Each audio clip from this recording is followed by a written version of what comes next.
Don't let self-improvement ruin your life. Stay tuned.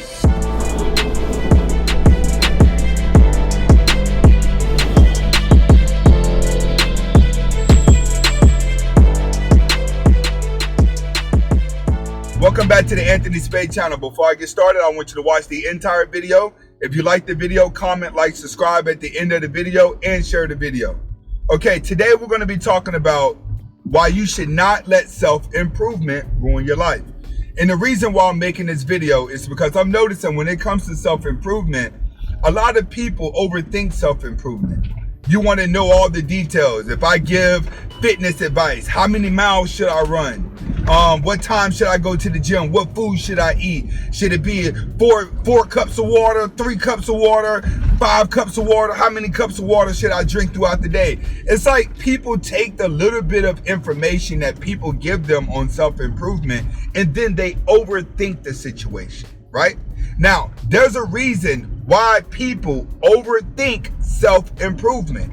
And that's what we're going to explain today. What is it that people are overthinking when it comes to self-improvement? Let's get started. First, you have to understand this about self-improvement.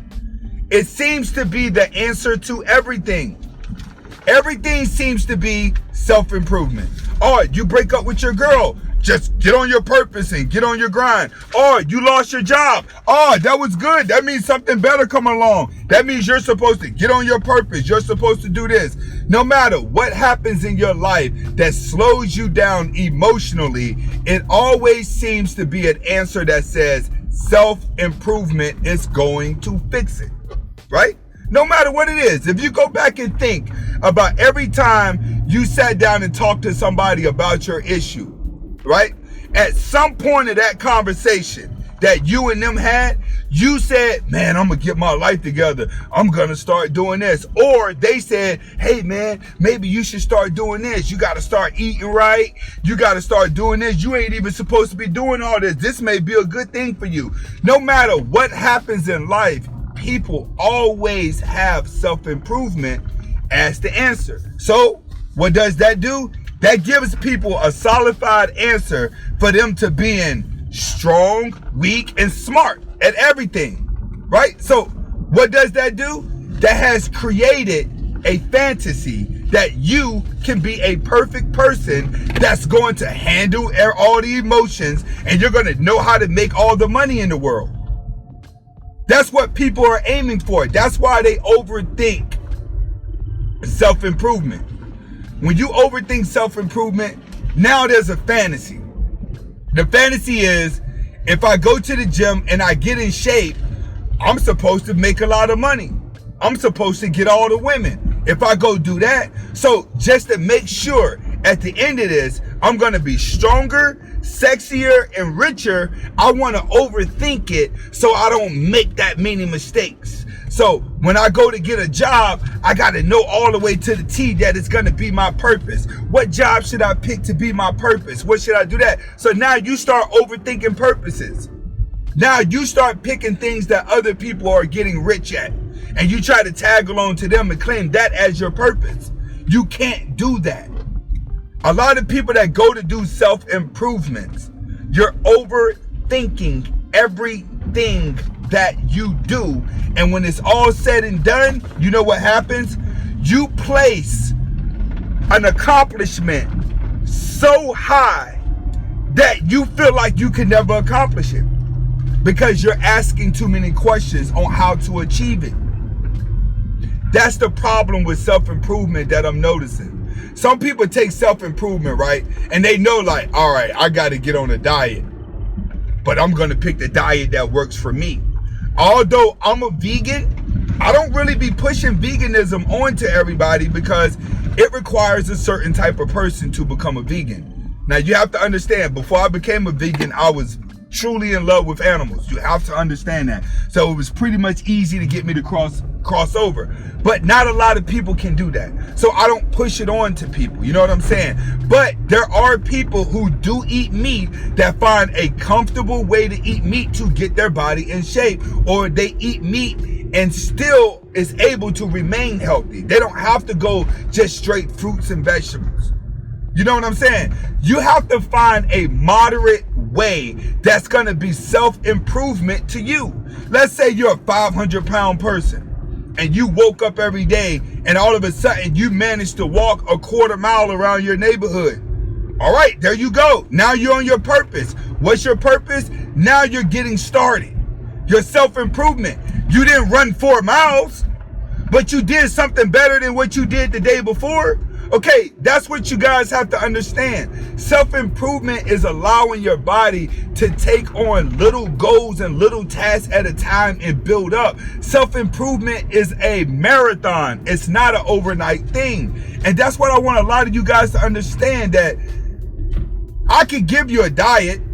I could give you an exercise plan. I could give you a blueprint on how to make money. But if you can't take the initiative to do any of that, it's still not going to work. So first, try taking the initiative to set little goals and to accomplish those little goals. Next, you have to understand the greatest people, the greatest thinkers, the greatest inventors, the greatest businessmen in the world, the greatest business people in the world are not perfect. So what does that say? You don't have to be the best looking, have the best skin, have the best personality, have the best everything in order for you to be successful and be a powerful person. A lot of powerful people are ugly. A lot of powerful people are beta. A lot of powerful people are fat. A lot of powerful people are so far from perfect, but they still leaving a statement on life. That's on your purpose. What do you want to leave behind? What are you going to wake up every day and grind for to leave your mark on life?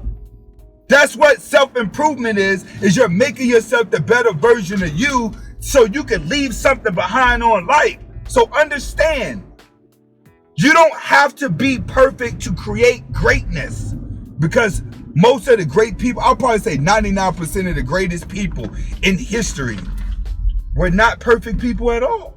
Next, when it comes to self-improvement, it's going to work one way and one way on it. The best way to get good at something is to practice it over and over and over and over again. That's improving. It's when you're practicing it over and over again. So if you want to be good at a job, you work that job over and over again. You get better at doing your job regardless of what it is. Whatever your purpose is, become that. It has to consume 90% of your time. All right? If you want to be the guy that get women, right? And a lot of you come here to get the women. The only way you're going to get better at women is by approaching them by yourself.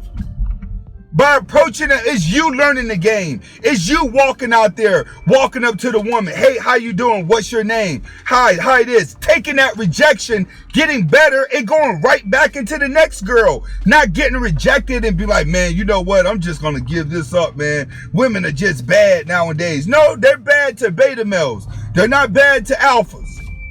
Understand that. A lot of you beta males, yeah, they gonna take your heart, your money, they gonna run all over you. But if you want to be good at getting women, you must develop an alpha mindset to where if one girl rejects you, that's her loss. You turn right back around and you try to get another one that day, just to get yourself away from fear of rejection. The best way to get women and get used to getting women is to practice it. You want to be a stock trader? Practice stock trading. You want to be a basketball player? Practice basketball. Whatever it is that you want to get good at, just do that same thing over and over again by practice. You want to self-improve yourself to get the women? The money is not going to always get her. Practice going out getting women and see how it works. Every time you get rejected, pick a different strategy until you master adjusting yourself to a woman whenever you're trying to pick her up. That's the best way I can tell you about self-improvement. Practicing what you want to do over and over again and not overthinking the situation. You want to find a comfortable zone during your self-improvement and not try to become a perfect person overnight. When you do not go through the hardships, the ups and downs of bettering yourself, it doesn't create character, which means it doesn't create strength, which means that you still remain weak. Don't overthink it. Just do it. This is Anthony Spade. Hopefully you was able to get the message. Comment, like, subscribe, share the video if you like it. Hasta la vista.